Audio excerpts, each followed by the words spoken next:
আজকের ভিডিওতে আমরা 1900 স্কয়ার ফিট জায়গায় কতটুকু জিনিসপত্র লাগবে আমার, রড, বালি, সিমেন্ট ইত্যাদি। তো ছাদটা আমরা ঢালাই করব 5 ইঞ্চিতে।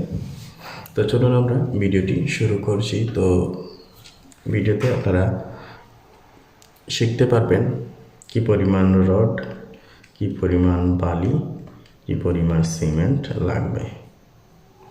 তো চলুন আমরা এটা ক্যালকুলেশন করে দেখছি। জায়গাটা হচ্ছে আমার 47 ফিট 6 ইঞ্চি, আর এদিকে আছে আমার 40 ইঞ্চি, 40 ফিট। তাইলে এই দুইটা যদি আমি ক্যালকুলেশন করি, অর্থাৎ 40 ফিট ইন্টু 47 ফিট 6 ইঞ্চি, এটাকে আমরা 47.5 ফিট ধরতে পারি। তাহলে ক্যালকুলেশন করলে আসবে 1900 স্কয়ার ফিট।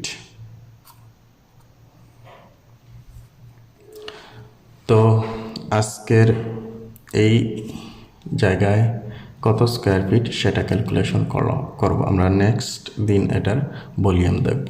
ধন্যবাদ।